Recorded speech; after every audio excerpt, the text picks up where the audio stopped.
En los últimos meses hemos recibido una ingente cantidad de noticias sobre la enésima reforma del ministro José Manuel Soria, reforma energética que supuestamente, según la tesis oficial, pretende acabar con todos los problemas del sector. Desde la plataforma por un nuevo modelo energético consideramos que es necesario llegar a la opinión pública y explicar lo que realmente hay detrás de esta reforma y en este sentido este vídeo trata de aportar nuestro granito de arena a la explicación de sus fundamentos, ¿no? En realidad la denominamos no reforma o pseudo reforma porque su objetivo final es mantener la situación del sector eléctrico tal y como está ahora.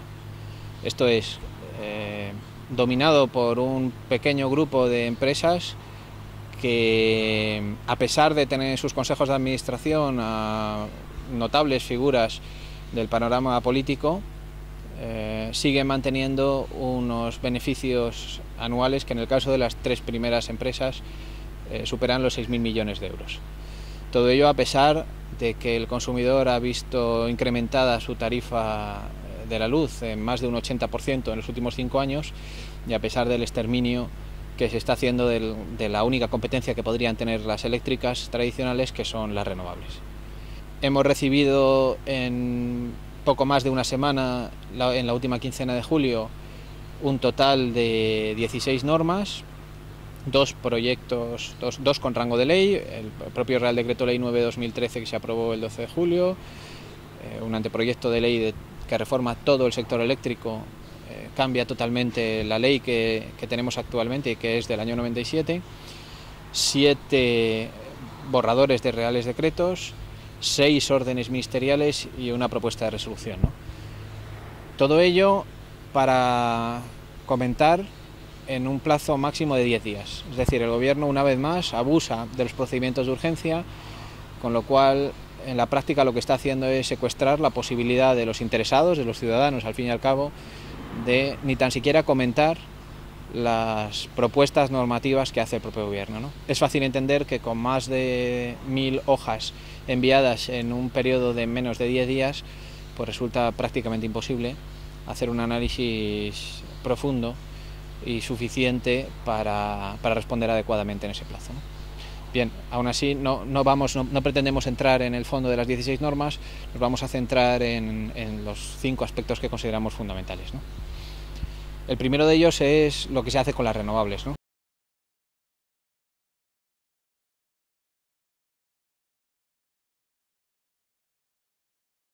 En un contexto económico, el capitalismo del siglo XX y del siglo XXI que apunta a la concentración empresarial, pocas pero muy grandes empresas con gran poder, con gran capacidad de acción, que consiguen captar al regulador para que regule acorde a sus beneficios, nos encontramos que en ningún sector un ciudadano o una pequeña organización puede competir con una gran organización.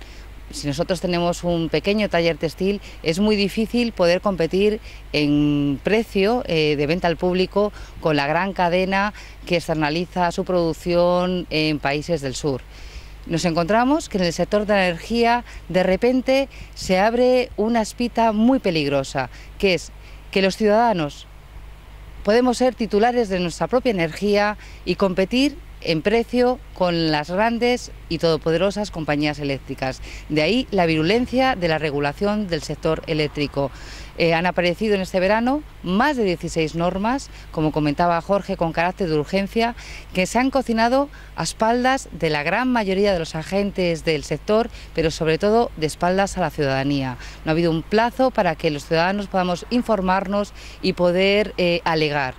De ahí que sea muy importante que ahora mismo que en el Ministerio de Industria se ha destinado una partida para explicarnos su pseudo reforma eléctrica, podamos desde la plataforma por un nuevo modelo energético dar las claves de dónde se encuentra mantener la hegemonía de estas grandes corporaciones y su status quo.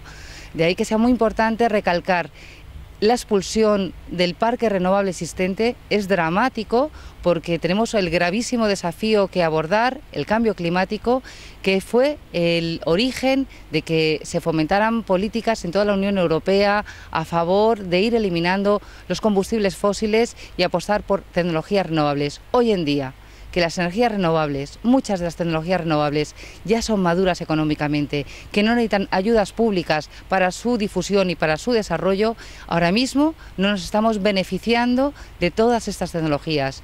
Asimismo, como se explicará a continuación de una manera más detallada, vemos cómo al ciudadano con conciencia ambiental que pretende reducir su consumo energético, se le desincentiva aplanando la factura de la luz. Esto es inadmisible en el contexto de la Unión Europea, que apuesta por políticas de ahorro y de eficiencia energética.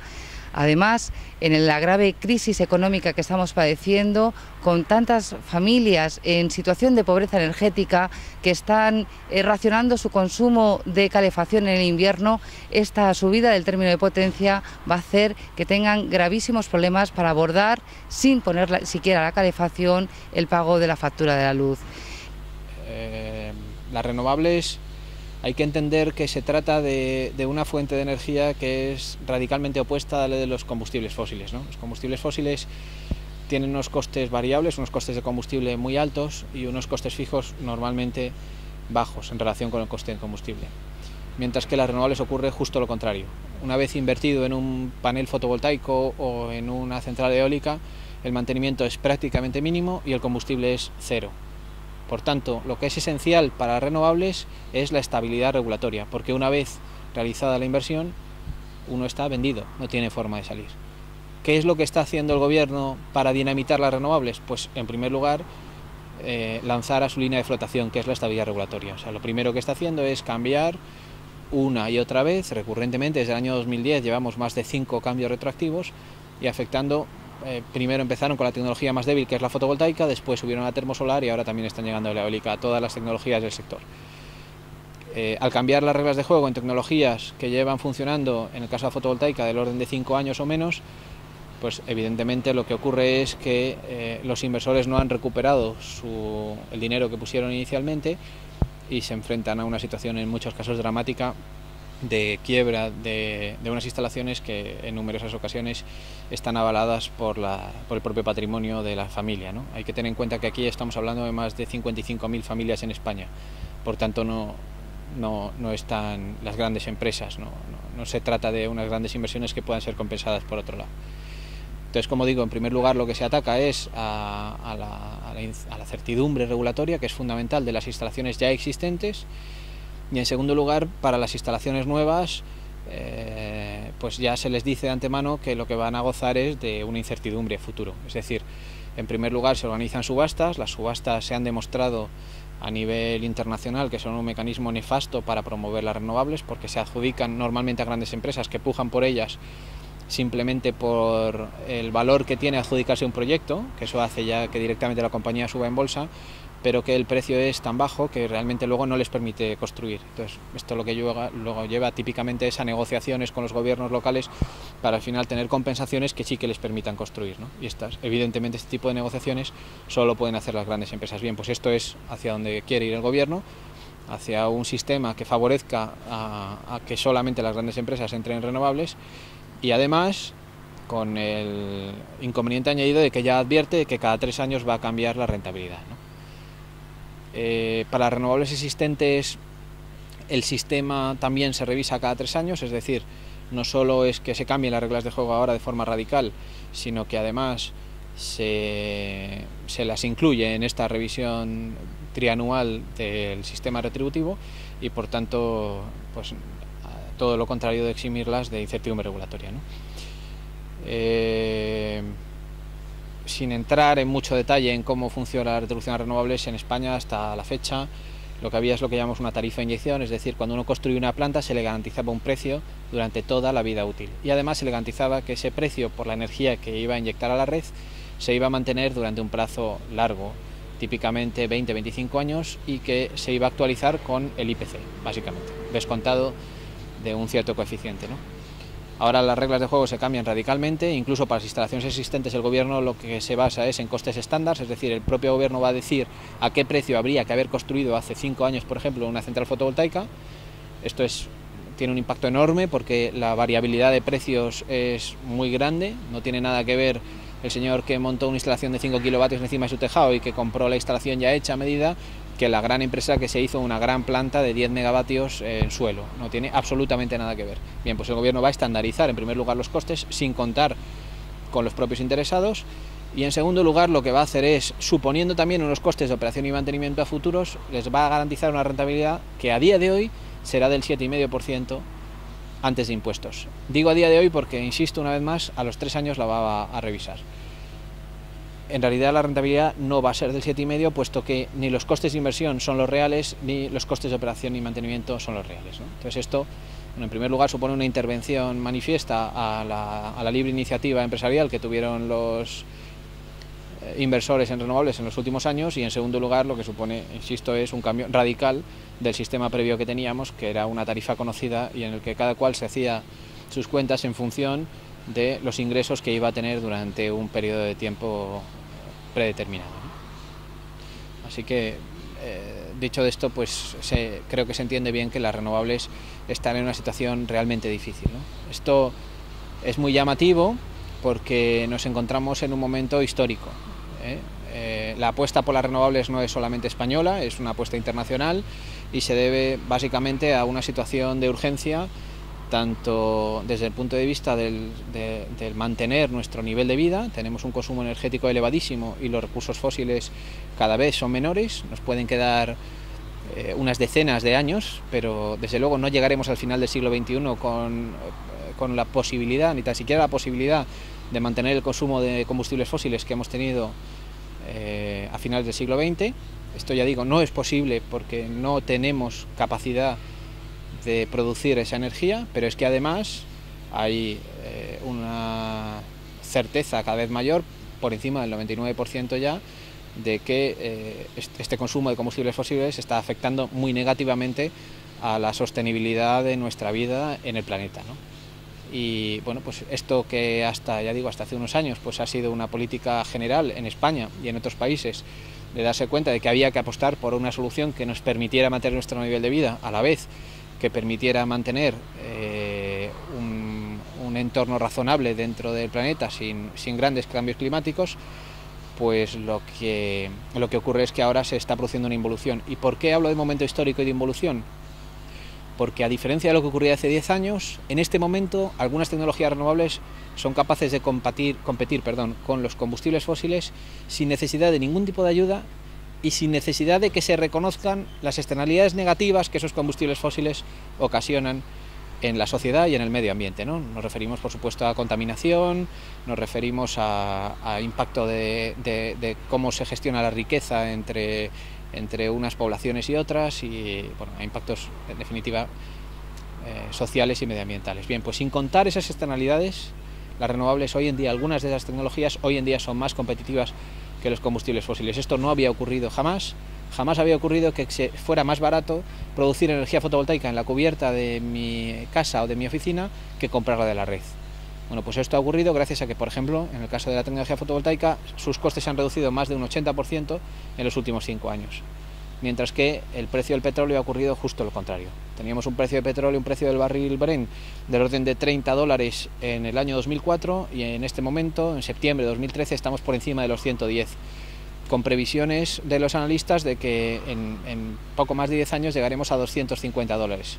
Bien, las renovables llevan un sentido justo opuesto, en el que los costes son cada vez menores y, ya digo, ahora que realmente dejan de ser alternativas y se convierten en la primera opción, puesto que el único argumento que se tenía contra ellas, que era el coste, ha desaparecido. En este momento lo que se ha encargado el gobierno es de plantear una reforma energética que trata de que no se abran camino, ¿no?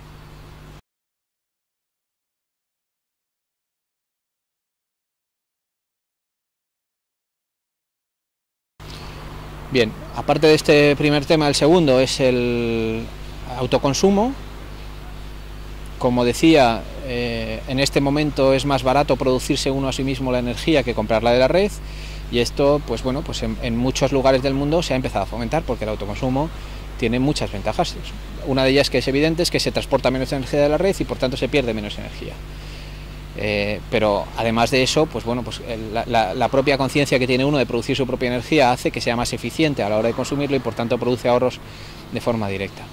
Bien, bueno, pues el autoconsumo en España en este momento era rentable, era mucho más barato producir energía que comprarla de la red, y lo que ocurre es que se saca un Real Decreto para impedirlo, en lugar de para fomentarlo como en otros países, para impedirlo. ¿Cómo se impide? Pues a través de 3 herramientas. La primera de ellas, trabas burocráticas y administrativas, poner un contador que vale más que la placa en el caso del cliente doméstico, exigir ese contador, exigir un proyecto, exigir la inscripción en una serie de registros. En segundo lugar, se impone un peaje que llaman de respaldo a la propia energía que uno consume, es decir, uno produce energía y sin que ésta salga de su red es indetectable, ni siquiera su contador que está en la puerta de su casa es capaz de detectar que ha producido energía porque se ha consumido dentro de su casa.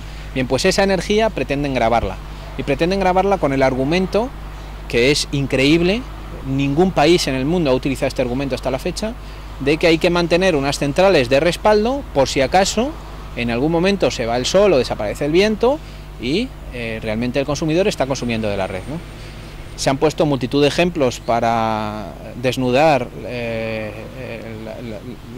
la insolidez de este argumento, pero pues quizá el más claro es el de los tomates, ¿no? El de yo tengo mi huerta de tomates, produzco mis tomates y el gobierno me impusiera una tasa porque hay que pagar unas carreteras, hay que pagar una redistribución, hay que pagar un transporte, hay que pagar unos centros de recogida de productos y por fin al supermercado. Es decir, oiga, yo tengo que mantener eso porque si usted un año no produce tomates o no produce suficientes tomates, tiene que ir al supermercado a comprarlos. Es decir, oiga, esto no tiene absolutamente ningún sentido.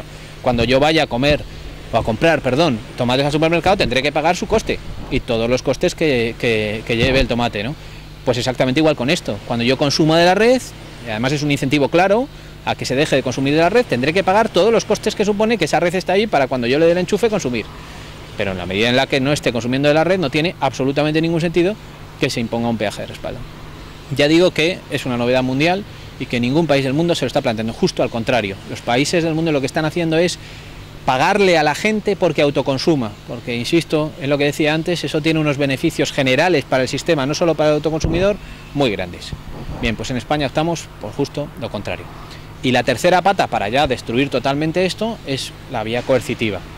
Se han inventado sanciones que pueden alcanzar en este momento los 30 millones de euros y que prevén que suban hasta 60 millones, por si acaso parecen pocos, que bueno, son sanciones que hasta la propia revista Forbes ha recogido recientemente en Estados Unidos, ¿no? Como una cosa increíble, ¿vale? Para que tengamos una idea, la inmensa mayoría de infracciones de las compañías eléctricas y de los abusos que cometen las grandes compañías eléctricas en España contra los consumidores suelen tener sanciones que están muy por debajo de estas. Estas se consideran sanciones muy graves. O sea, se considera muy grave que un señor se ponga una placa que no llega ni para el consumo de su nevera, una placa fotovoltaica, se la ponga en su casa y no la declare, y no pase por todo el calvario administrativo que supone esto y, por supuesto, no pague el peaje de consumo, de autoconsumo, ¿no? A lo mejor estamos hablando de un peaje que podría estar en el orden de 20 euros o 30 euros anuales. Bueno, pues por no hacer eso se imponen sanciones que, insisto, pueden llegar hasta una barbaridad de millones de euros, ¿no? Bien, esto en realidad lo que está haciendo es limitar la verdadera competencia que podía haber en el sector eléctrico. Se ha demostrado que vengan otras grandes empresas al país no supone un incremento notorio de competencia, la gente no nota esa diferencia. Todos sabemos que la diferencia entre suministradores es mínima, la Comisión Nacional de Energía ya lo ha hecho ver, menos del 5% en el caso del sector doméstico. Sin embargo, que uno pueda producirse su propia energía era un hecho muy trascendente, ¿no? Y además los ahorros que se podían obtener, según los cálculos que se estaban haciendo en el sector, eran muy relativos, podían llegar en algunos casos al 60% de la factura. Bien, pues ahí, que es donde realmente podía introducirse la competencia, pues se cercena totalmente la posibilidad con el argumento de que el sistema hay que pagarlo, y con un argumento que además está comprado directamente y de una forma que causa enojo como mínimo a compañías eléctricas. Las compañías eléctricas empezaron a hablar de insolidaridad en el sentido de que si esos consumidores no pagaban la factura, otros la tendrían que pagar por ellos, y ese argumento es el que ha comprado el gobierno, ¿no? Insisto que es una cosa que no le vemos ningún sentido y que no tiene ningún precedente. Recalcar que sorprende que la tan esperada regulación del autoconsumo con balance neto no se haya llevado a cabo. Es el mecanismo que permite a los ciudadanos ser titulares de su propia energía, trasvasar a la red eléctrica los excedentes de energía para tener un derecho de crédito de compensación de saldo energético y así permitir su difusión masiva sin necesidad de tener baterías o acumuladores. No solo no se ha regulado, sino que el autoconsumo existente, el autoconsumo instantáneo o parcial, que es muy limitante para el ámbito doméstico, se penaliza. De ahí que desde la plataforma os invitamos a que escuchéis con atención las claves de esta reforma eléctrica y entre todos podamos llevar a cabo una campaña masiva para poder parar este atropello normativo. Y lo más llamativo del autoconsumo, que nadie piense que esto es una novedad. En España se lleva haciendo desde hace más de 15 años, en un mecanismo que llamamos cogeneración. ¿Qué es esto de la cogeneración? Pues es que los consumidores industriales han adosado a sus plantas de producción industrial centrales de producción de energía, que por una parte producen electricidad y por otro calor. Aprovechar el calor que necesariamente se genera cuando se produce energía eléctrica dentro de la propia industria es un hecho muy positivo y de hecho es un hecho reconocido a nivel de la Unión Europea y fomentado. Por esa razón, en España y en otros muchos países se ha estado fomentando hasta ahora la cogeneración y se pagaba una prima a las centrales de cogeneración, una prima que no es despreciable, 2.000 millones de euros anuales en el año 2012, ¿vale? Se pagaba a esas centrales un precio más caro que el que le costaba la energía eléctrica consumir a los propios consumidores industriales. Por esta razón, porque fomentaba la eficiencia. Bien, pues ahora que se puede hacer eso no solo en grandes centrales industriales, sino también en clientes domésticos pequeños, ahora se plantea un peaje de respaldo. Y ese peaje de respaldo no ha existido jamás en la cogeneración. Más bien al contrario, se ha fomentado, como he dicho, la cogeneración. Bueno, pues lo más llamativo quizá del decreto de autoconsumo es que en el nuevo peaje de respaldo que se crea, se exime a la cogeneración existente de ese peaje hasta el año 2019. ¿Por qué razón esas centrales que necesitan igualmente el respaldo, es decir, que en algunos momentos consumen energía de la red exactamente igual que una central fotovoltaica o una central eólica, ¿por qué esas centrales no van a pagar respaldo y las renovables sí? Nadie lo entiende.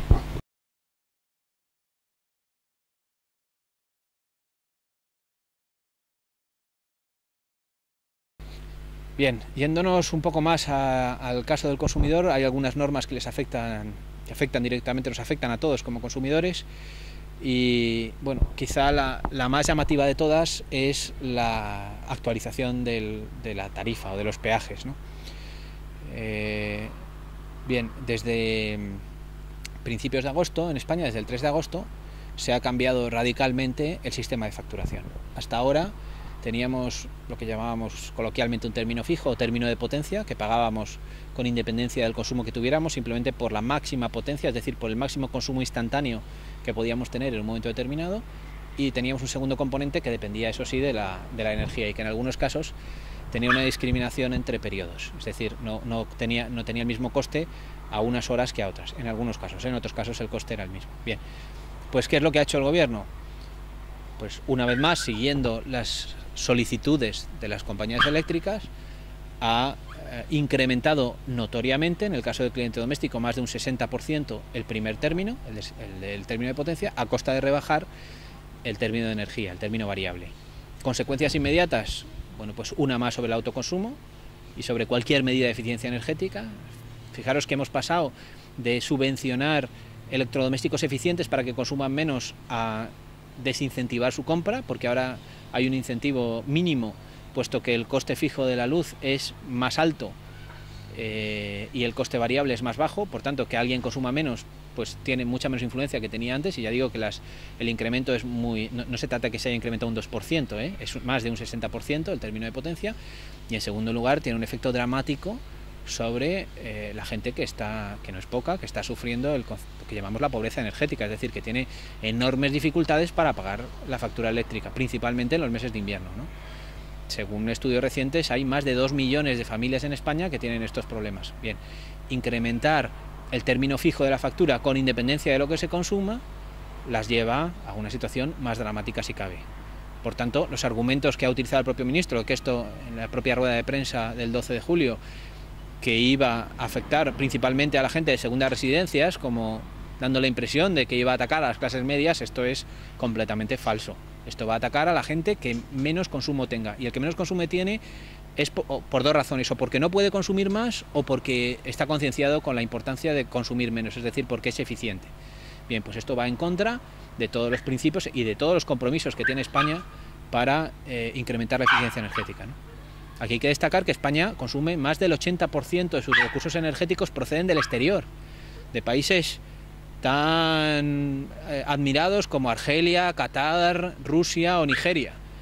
Bien, cada kilovatio hora que consumimos de más en nuestras casas o en nuestros comercios es un kilovatio hora que compramos de más a estos países. No estamos produciendo nosotros estos kilovatios desde el país, ¿no? Bien, por tanto hay un objetivo claro. En la Unión Europea la media está ligeramente por encima del 50, nosotros ya digo que estamos por encima del 80, o sea, estamos bastante peor que la Unión Europea. Pues la Unión Europea tiene una política muy clara de eficiencia energética, con un incentivo global de reducir al menos el 20% el consumo que teníamos en el año 97 en el año 2020. Bien, pues en España vamos justo al contrario. Estamos fomentando que la gente consuma más, puesto que el coste, vamos hacia una tarifa plana de la luz, donde da igual lo que consumamos, o el impacto de un incremento mayor o menor es mínimo, ¿no? ¿A quién beneficia esto? Pues a los grandes consumidores industriales. Los grandes consumidores industriales tienen una potencia muy bien regulada, muy ajustada a sus necesidades, y tienen un consumo por unidad de potencia elevadísimo. Por tanto, lo que han obtenido en esta reforma del mes de agosto es una bajada de su factura de la luz. Al revés, justo lo contrario que han tenido algunos consumidores domésticos. Que por cierto, se ha hablado de que es un 3% de subida, yo digo que eso es un valor medio y que las variaciones son enormes, que hay gente a la que le puede subir el recibo más de un 60% en este momento, ¿no? Igual que, insisto, hay otra gente a la que le saldrá más barato, ¿no? La gente que más energía consume por unidad de potencia, ¿no? Deteniéndose la potencia, también hay que mencionar que la reforma también ataca a este tema, ¿no? Al tema de la potencia. ¿Por qué? Pues porque cada vez se dan más facilidades a los clientes industriales a regular su potencia, tienen ocasión de poner hasta 6 potencias diferentes, mientras que el consumidor doméstico no tiene opción de modificarla. Tiene que contratar una sola potencia y además está ciego. Cuando alguien, después de contarle esta reforma, enseguida interpreta y dice, bueno, pues voy a ajustar, voy a rebajar mi potencia contratada. Bien, tiene mucha lógica, pero la pregunta inmediata es, ¿a cuánto la bajo? Si yo tengo contratado 5,5 kilovatios y bajo a 4,4, ¿qué va a pasar? La gente no lo sabe. ¿Por qué? Porque no tienen ningún aparato, ningún mecanismo en el contador que le permita saber realmente cuál es su potencia máxima demandada, qué es lo que necesita. Bien, los consumidores domésticos funcionan así, funcionan con lo que llamamos un ICP, es decir, un interruptor que cuando uno supera la potencia que tiene contratada salta la luz y tiene que ir y rearmarlo, desconectar algún receptor y rearmarlo. Los consumidores industriales funcionan con un aparato muy diferente que se llama maxímetro y que realmente lo que registra es la potencia máxima. Si el consumidor se pasa de la potencia contratada, tiene una penalización, pero no se le va la luz. El maxímetro tiene dos efectos inmediatos. La primera, el consumidor industrial sabe qué potencia está demandando, muy importante. Y la segunda, no tiene una penalización tan alta como la que tiene el consumidor doméstico. Bien. Pues a pesar de que en España se están instalando millones de contadores nuevos digitales, hay un plan para cambiar todos los contadores antes de 2018, a pesar de ello no se está facilitando que el consumidor doméstico tenga varias potencias, y en lugar de eso además se le penaliza cada vez más poniéndole un precio por ese término de potencia cada vez mayor, ¿no?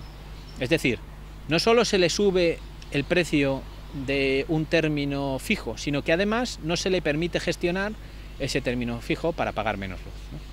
Es otra de las novedades, ¿no? En cuanto a los contadores, también merece la pena destacar que lo que se está haciendo con los contadores, en primer lugar, esos contadores que tienen información cada 10 segundos del consumo que tenemos en casa, esa información es una información muy sensible. Las compañías eléctricas, sabiendo cada 10 segundos lo que consumimos, tienen una información enorme de nuestros hábitos de vida, ¿vale? pero es que además de no regularse eso, porque ahora mismo la información la tiene solamente la compañía eléctrica, además es que no se está facilitando que el propio cliente disponga de ella, ¿no?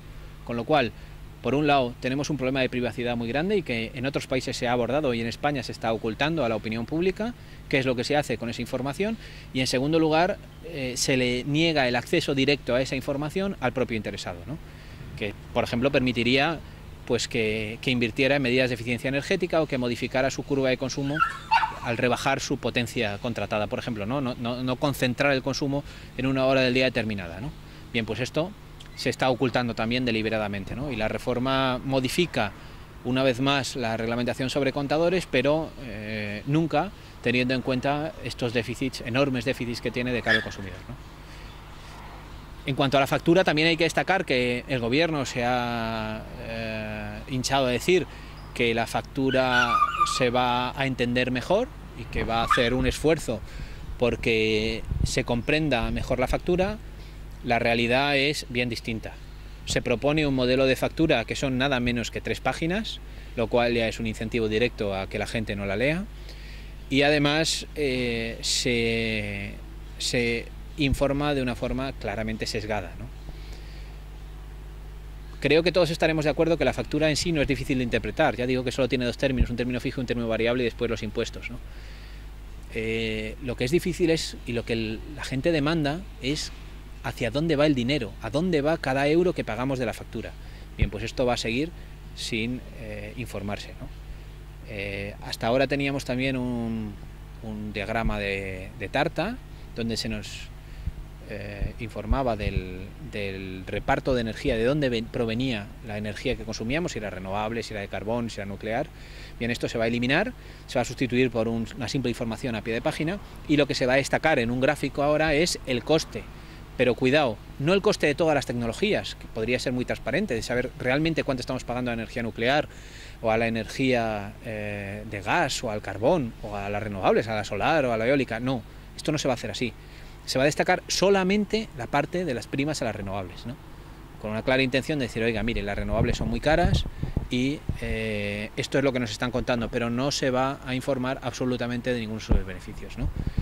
Y bueno, ya digo, del resto de componentes de la factura, pues caso omiso. Solo se va a hablar de lo que son los peajes. En los peajes están metidas las primas a las energías renovables, pero no están metidas las primas, por ejemplo, al carbón o a las centrales de gas. Y bueno, pues esa información se oculta deliberadamente y solamente se va a hablar de la parte del recibo que interesa políticamente para demonizar a un sector, ¿no? A un sector que, recordemos, en este momento supone el 16% de esa factura. O sea, un sector que ha sido demonizado y que se considera, por parte de las eléctricas, por supuesto, culpable de las subidas de la luz, pero que los argumentos se caen enseguida cuando uno analiza las cifras, ¿no? Decía antes, la luz se ha subido un 80% en 5 años, y a día de hoy, hace 5 años ya existían renovables, pero a día de hoy suponen un 16% del recibo. ¿Cómo es posible que sean la principal causa de esa subida de la luz, ¿no? No se entiende, nadie lo entiende. Bien, pues la factura lo que va a contribuir es a seguir manteniendo ese oscurantismo, esa falta de transparencia que tenemos.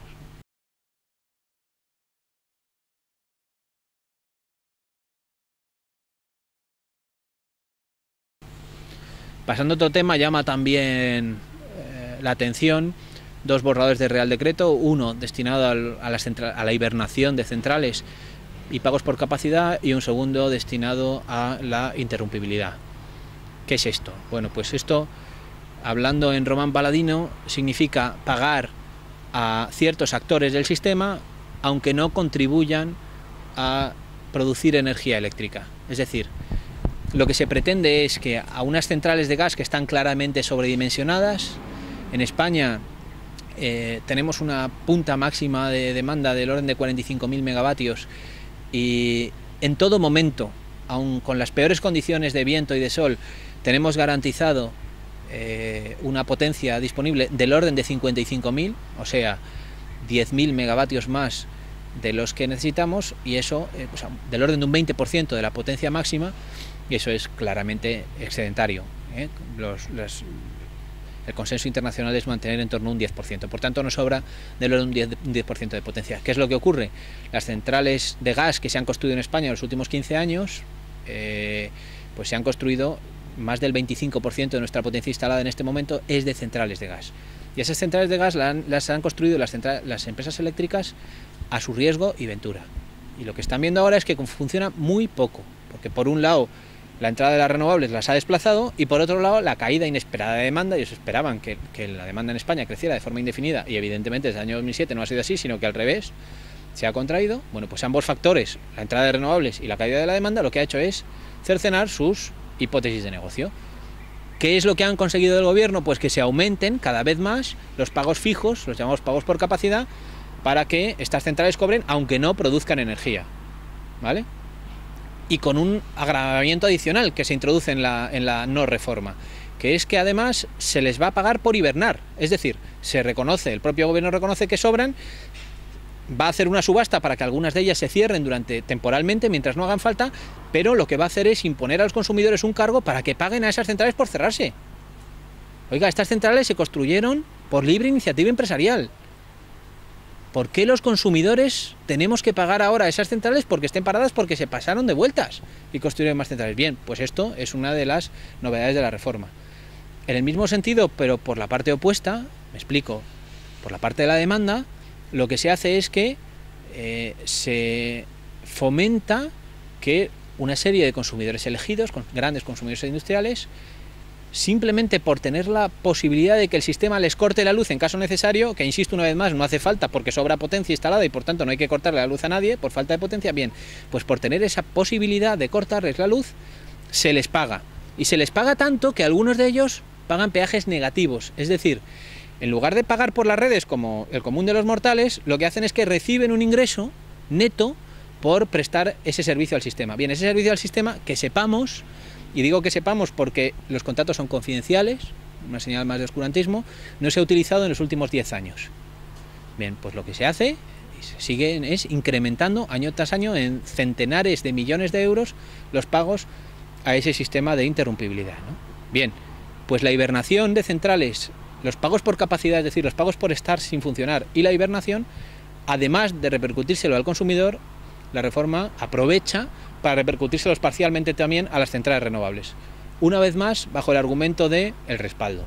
El famoso respaldo que es el único argumento que están utilizando para atacarlas, pero desde tantos flancos que resulta completamente abusivo. Hay que decir aquí que en el mercado español ya existen sistemas de respaldo que están pagando las renovables desde hace años. Varios sistemas además, algunos en el corto plazo y otros en el largo plazo. Bien, pues la reforma lo que hace es incrementar aún más el pago de estos sistemas de respaldo, ¿no? Como decía al principio, es un incentivo más a aniquilar la poca inversión que pudiera haber en renovables, ¿no?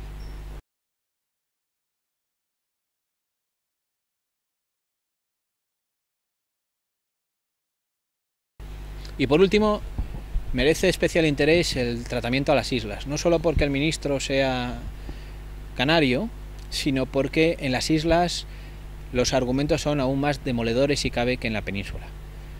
¿Por qué digo esto? Bueno, la tecnología fotovoltaica, es verdad que ahora las primas que pagamos, las primeras centrales que se hicieron en los años 2006, 2007, 2008, están cobrando el orden de 450 euros megavatio hora. Para que tengamos una idea, las centrales convencionales el año pasado, según datos de Red Eléctrica, cobraron 59. Bien, es mucho, evidentemente es mucho. Una central fotovoltaica hoy exigiría, dependiendo de donde esté, en las Islas Canarias es un poquito más cara, pero exigiría menos de 100 euros megavatio hora en cualquier caso. Ahí está la rebaja de costes tan increíble de la que hablaba antes, ¿vale? Es decir, fue necesario construir esas centrales a 450 euros megavatio hora para aprender, para tener un sector industrial, para que se hicieran paneles fotovoltaicos masivos, de una forma industrial y no casi a mano. Y de esa forma se han conseguido rebajar los costes de una forma muy importante, ¿no? Por supuesto hay una contribución del I+D enorme. Bien, pues ahora lo que se hace es renegar de esas inversiones que se hicieron inicialmente, se está llevando a la ruina a esos inversores, pero es que además, que es casi lo más increíble, no se permite que esas centrales que a día de hoy son mucho más baratas se pongan en funcionamiento. Y en las islas lo que ocurre es que en vez de 59 euros que tenemos en la península de coste, el año pasado en las Islas Canarias, por poner un ejemplo, tuvieron un coste de 220 euros megavatio hora. Solamente el coste variable, o sea, dando por bueno, que sería muy discutible, que hay que mantener esas centrales de respaldo por si acaso en algún momento no sopla el viento, no hay sol. Ya digo que es muy discutible porque hay muchos sistemas de respaldo renovables, el más claro es el hidráulico, pero la biomasa o la geotermia también lo son. Bien, pues ya digo que solamente el coste variable fue de 170 euros megavatio.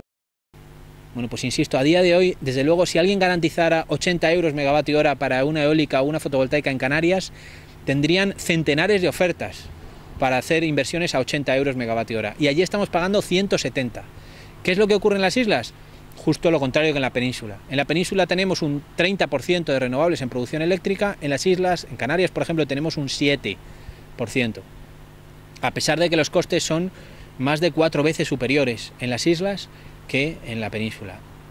Esto no tiene absolutamente ningún sentido. Bueno, pues la reforma energética que incorpora dentro de esa pila de normas, pues incorpora una norma para, una vez más, dejar las cosas como están. Para dejar que un monopolio, en las Islas Canarias actúa bajo la marca Unelco, el grupo Endesa, y en las Islas Baleares bajo la marca GESA, pero son de la marca, todas del grupo Endesa.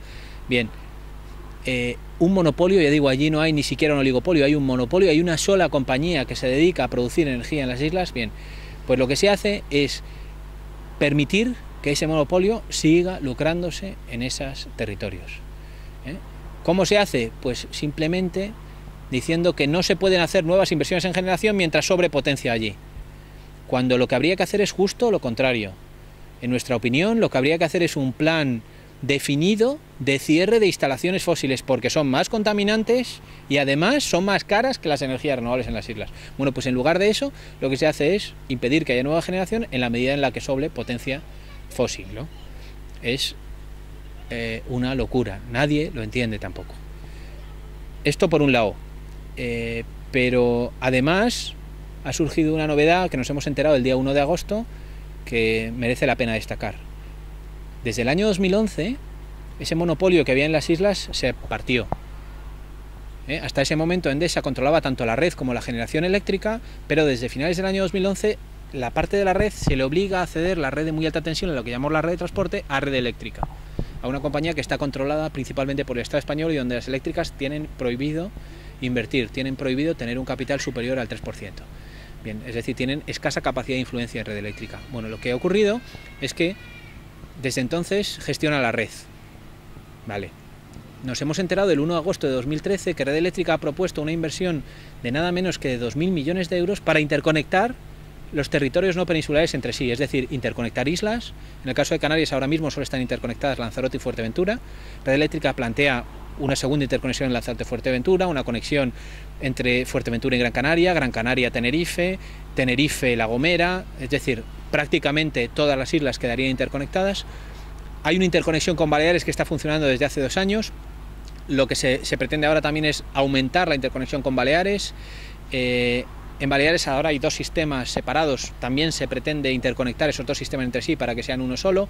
Incluso se pretende una conexión con Ceuta, lo cual llama mucho la atención, porque tenemos una línea que además nos ha costado bastante dinero a los españoles con Marruecos y que no se sabe por qué no se puede aprovechar esa línea y llegar a un acuerdo con Marruecos, en lugar de construir una nueva línea por el estrecho de Gibraltar hasta llegar a Ceuta, que es lo que se pretende hacer. Bien, con independencia de las razones que pueda haber para poner una u otra, Red Eléctrica, insisto, ahora plantea inversiones de 2.000 millones y dice al Ministerio que esas inversiones las va a amortizar.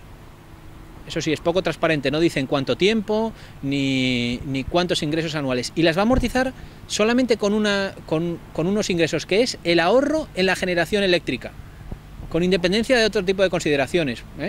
Es evidente que al aumentar la interconexión, por ejemplo, mejora la calidad de servicio de las islas, ¿vale? Porque al ser un sistema más grande es más fácil de gestionar y requiere menos potencia, digamos, caliente, por si acaso hay una modificación en las pautas de demanda. Bien, pues con independencia de eso, solamente por el ahorro de generación que se produce, Red Eléctrica ya dice que se van a amortizar las inversiones. Señores, aquí solo podemos deducir 2 cosas. Una, o Endesa durante todos esos años nos ha estado engañando, porque podía haber propuesto esas inversiones hace muchísimos años, que lleva toda la vida en las islas, o bien ahora Red Eléctrica pretende lucrarse de una forma inadecuada con las islas, puesto que pretende hacer inversiones que realmente no estén justificadas por generación. Fijaros la enorme trascendencia que ha tenido introducir solamente un nuevo operador en un territorio, lo que ha sacado a la luz. Bueno, pues esto también ha sido silenciado dentro de la reforma, No sé si finalmente se invertirán o no los 2.000 millones, lo que sé es que la opinión pública estará desinformada sobre si esos 2.000 millones son razonables en todos los casos y sobre todo a quién van a favorecer, quién va a ser el favorecido y el perjudicado, ¿no?